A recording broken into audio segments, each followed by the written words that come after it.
Hello viewers, আসসালামু আলাইকুম। মজাদার রান্নাঘরে সবাইকে স্বাগতম। আমি আজকে পালং শাক দিয়ে রুটি বা চাপটি বানিয়ে দেখাবো। এই জন্য পালং শাকগুলো কেটে ধুয়ে পরিষ্কার করে সিদ্ধ করে নিয়েছি। এখন পালং শাকগুলো আমি ব্লেন্ডার করতে চলে যাব। এজন্য এখানে আরেকটা বাটি নিয়েছি। বাটিতে আমি এখানে 1 কাপ আটা দিয়ে দিব প্রথমে। তারপরে আমি কিছু চালের গুঁড়া এর সাথে অ্যাড করে নিব। তারপরে আমি নিয়ে নিব পরিমাণ মতো লবণ। তারপর এখানে আমি দিয়ে দিব গাজর। আমি শুধু পালং শাক দিয়ে করব না, আমি 2 রকম করব। আর দিয়েছি কিছু পেঁয়াজ, দিয়েছি কাঁচামরিচ। এই জন্য আমি গাজর এবং পেঁয়াজ অ্যাড করে নিয়েছি। যেহেতু 2 রকম হবে, একটা হবে পালং শাক দিয়ে আর একটা হবে গাজর পেঁয়াজ কাঁচামরিচ দিয়ে। এখন আমি এখানে আস্তে আস্তে পানি দিয়ে ডোটা তৈরি করে নিব। ডোটা পাতলাও করব না, আবার ঘনও করব না।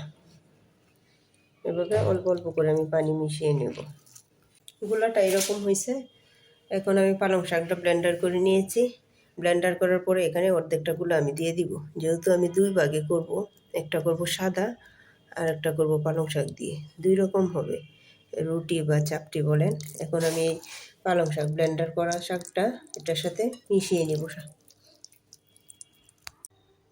তো আমি এখানে 2 রকমের গুলা তৈরি করে নিয়েছি। একটা নিয়েছি সাদা আর একটা করে নিয়েছি পালং শাক দিয়ে। গুলাটা বেশি ঘনও হবে না, আবার পাতলাও হবে না। আমি এখন এখানে একটা ছোট মগ নিয়ে নিয়েছি। এখন সরাসরি চলে যাব চুলায়। কড়াইয়ে বেশি তেল দিব না, অল্প একটু তেল দিব। এই চাপটিটা বানাতে বেশি তেলের প্রয়োজন নেই, একটু তেল হলেই হবে। তেলটা এইভাবে ঘুরিয়ে নিব চতুর্পাশে। কড়াইটার চতুর্পাশে এইভাবে দিয়ে দিব। এখন তেলটা গরম হয়ে গেছে। এখন আমি এখানে একটা চাপটি দিয়ে দিব। চুলাটা বেশি করবো না, গরম লো আছে রাখবো, অতিরিক্ত তাপ দেবো না, দিলে পুড়ে যাবে। এখন আমি তেলের একটা চাপটি দিয়ে দিব।